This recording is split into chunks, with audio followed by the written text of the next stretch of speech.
오늘은 한국사에서 가장 비극적이면서도 감동적인 영웅의 이야기를 들려드리려고 합니다. 바로 백제 말기의 충신 계백 장군의 이야기죠. 660년 백제가 멸망의 위기에 처했을 때 단 5,000명의 병사로 5만 명의 적군과 맞서 싸운 전설적인 인물입니다. 그런데 계백에게는 정말 충격적인 비밀이 하나 있는데요.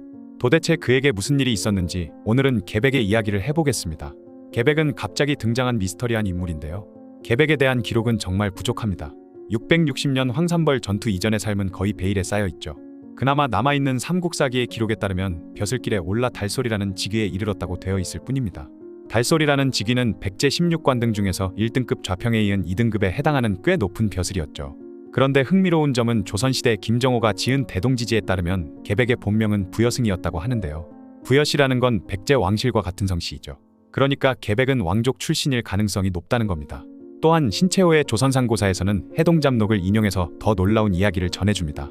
계백이 가잠성 전투에서 그 유명한 김유신과의 싸움에서 승리했다는 거죠. 만약 이게 사실이라면 백전백승의 전적을 자랑하던 김유신을 이긴 유일한 백제 장수가 바로 계백이라는 뜻입니다. 그런데 이렇게 뛰어난 장수가 왜 660년 이전까지는 전혀 기록에 나타나지 않았을까요? 여기에는 당시 백제 내부의 복잡한 정치적 상황이 숨어 있습니다. 660년 당시 백제의 상황은 정말 최악이었죠. 의자왕은 집권 초기에는 신라를 공격해서 대하성 등을 빼앗는 등 나름 성과를 거뒀지만 655년 이후로는 완전히 다른 사람이 되어버렸습니다. 과도하게 술과 여색에 빠져들었고 이를 가난한 성충이라는 충신을 감옥에 가둬버렸죠. 그뿐만 아니라 자신의 서자 41명을 모두 백제 최고위 관등인 좌평으로 임명하는 등 정치를 완전히 망쳐놨던 것인데요. 성충은 죽기 직전에 앞으로 전쟁이 일어날 것을 예측하고 기벌포와 치면을 지켜야 한다는 중요한 조언을 남겼지만 의자왕은 전혀 듣지 않았습니다. 그리고 결국 성충의 예측대로 당나라와 신라가 연합해서 백제를 공격해왔죠. 이때 백제 조정은 완전히 혼란에 빠졌습니다. 당군을 먼저 막자는 좌평 의직과 신라군을 먼저 처리하자는 달솔 상영의 의견이 대립했죠. 바로 이런 상황에서 계백의 이름이 처음으로 등장하게 됩니다. 더 이상 대응을 늦출 수 없는 절체절명의 순간에 의자왕은 계백에게 결사대 5,000명을 주고 황산으로 보내어 신라군을 막게 한 것이죠. 그런데 윤충처럼 대하성 전투를 승리로 이끈 경험 있는 장수들도 있었는데 왜 하필 지금까지 활약이 없었던 계백을 선택했을까요?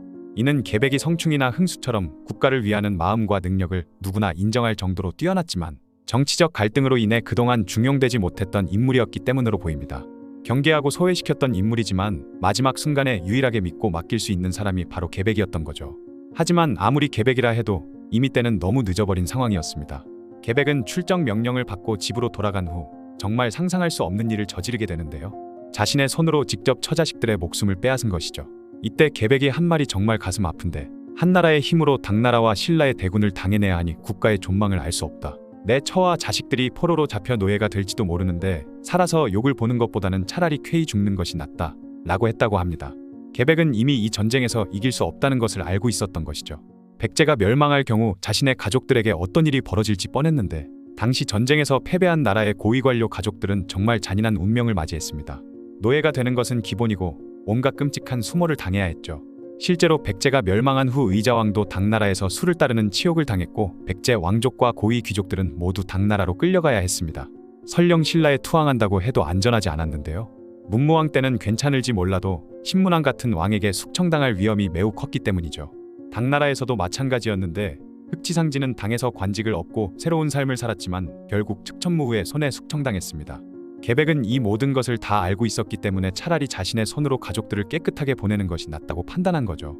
하지만 이런 계백의 행동에 대해서는 후대에 많은 논란이 있는데요. 고려 말 조선 초의 문신권근은 계백이 가족의 목숨을 빼앗은 것에 대해 무도하다고 강하게 비판했죠. 가족을 죽인 이유가 노예가 되지 않기 위해서라면 그것은 이미 스스로 패배할 것이라고 생각한 것이므로 병사들의 사기를 꺾어버린 행위라는 겁니다. 하지만 서거정 등은 오히려 계백의 행동을 높이 평가했는데요.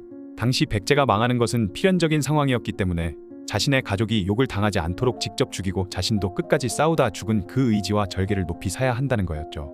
안정복은 더 나아가 계백의 행동을 강력하게 옹호했습니다. 계백이 가족을 먼저 보냄으로써 가족을 생각하며 자신의 목숨을 아끼려는 마음 대신 결사항전의 각오를 병사들에게 본보기로 보여 사기를 진작시킬 수 있었다는 거죠. 어쨌든 그렇게 가족들까지 희생시켰을 만큼 결사의 각오를 다진 계백은 5,000명의 결사대와 함께 황산벌로 향했습니다. 이때 계백이 맞서야 할 적은 신라의 명장 김유신이 이끄는 5만 명의 신라군이었죠.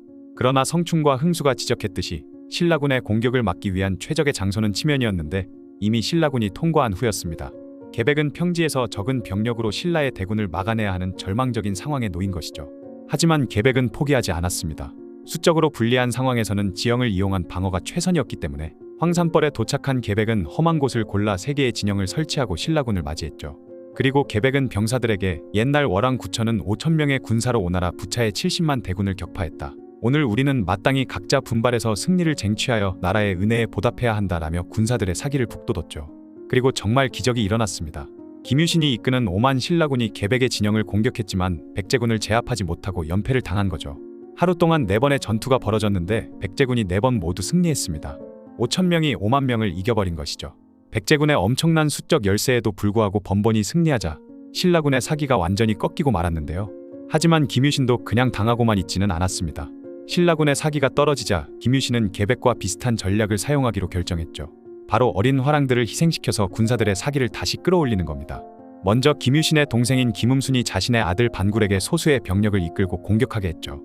반굴은 용감하게 싸웠지만 결국 전사했습니다. 그 다음에는 장군 김품일이 16세의 어린아들 관창을 마찬가지로 적은 수의 병사들과 함께 백제 진영으로 돌격하게 했죠. 관창은 백제군에게 사로잡혔는데 계백은 놀랍게도 관창을 살려서 돌려보냈습니다.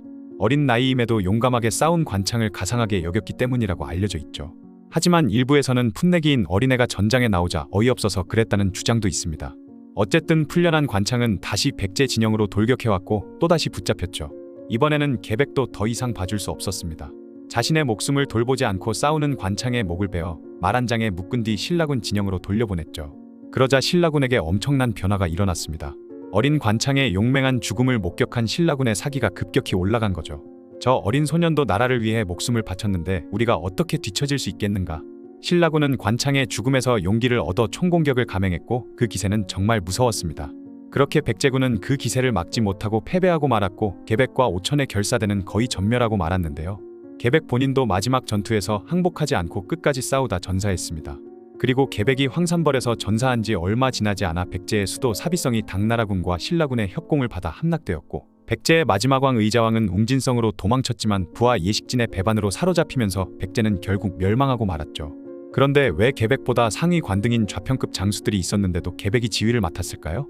이는 계백이 왕족이었거나 고위 귀족 출신이었기 때문으로 보입니다. 또한 명목상으로는 충상이 최고 지휘관이었을 가능성도 있지만 실제 작전 지휘는 계백이 주도했을 것으로 추정되죠. 그리고 사실 계백의 이야기에는 하나의 큰 미스터리가 있습니다. 한국에서는 의자왕과 지방 세력 간의 악화된 관계 때문에 중앙조정이 모을 수 있었던 병력이 고작 5,000명뿐이었다는 이야기가 널리 퍼져 있는데요. 어린이용 역사책이나 오래된 역사서에서는 의자왕 말년의 향락과 사치 때문에 백제가 쇠락해서 군대가 5,000명밖에 없었다고 단순하게 설명하기도 하죠.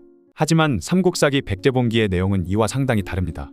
구당서 소정방전에 따르면 소정방이 이끄는 당군이 백강 입구에 도착했을 때 백제군이 방어진을 치고 있었고 당군이 상륙작전을 벌여 백제군을 격파해 수천 명을 사살했다고 기록되어 있죠. 그 후 당군이 수륙 병진으로 사비성으로 진격하자 백제는 온 힘을 다해 저항했고 이때 벌어진 대전투에서 다시 백제군을 격파해 만여 명을 죽이거나 사로잡았다고 되어 있습니다. 이 기록에 따르면 백제군의 실제 규모는 최소 몇만 명 수준은 되었을 것으로 보이죠. 그렇다면 신라와의 싸움에 5,000명밖에 동원하지 못한 이유는 무엇일까요? 가능성이 높은 설명은 주력군이 당군을 막아내야 했기 때문이라는 겁니다. 계백이 동원한 5,000명은 국왕이 즉각 자신의 권한으로 뽑아낼 수 있는 직속 부대였고 백강 방어전에는 지방에서 끌어모은 병력이 꾸준히 투입되어 보강되었을 가능성이 높습니다. 이 경우 지방 세력과의 갈등 문제도 설명이 가능하죠. 지방 병력의 동원이 갈등으로 인해 지체되자 의자왕은 적은 병력이 남아 국왕 직속 부대를 빨리 보내서 일시적으로라도 신라군을 저지하고 그 사이에 동원 시간을 벌려고 했던 겁니다. 어쨌든 계백에 대한 평가는 시대에 따라 달라지는데요. 가장 일반적인 평가는 나라를 지킨 충신이라는 것이죠. 이미 고려시대부터 계백은 삼국사기 열전에 들어갔습니다. 백제인 중에서는 오직 3명만이 열전에 들어갔는데 그중 한 명이 바로 계백이었죠. 조선시대에는 계백이 충신으로서 본격적으로 부각되었습니다. 1602년 선조 35년에 전대 왕들의 능묘를 수리하라고 명하면서 전대 충신들의 묘소도 정비하라고 했는데 이때 백제의 충신으로 성충과 계백이 언급되었죠. 1610년 광해군 2년에도 전대 충신들 묘소 정비를 하라 명했는데 거기에도 계백이 언급되었으며 1574년 선조 7년에는 부여영감 홍가신이 백제의 삼충신, 성충, 흥수, 계백을 기리기 위해 사당을 건립했는데 이것이 조정에 알려져 사액을 받고 의열사라고 명명되었죠.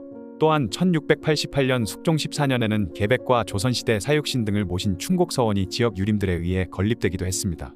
하지만 모든 사람이 계백을 긍정적으로 평가한 것은 아니었는데요.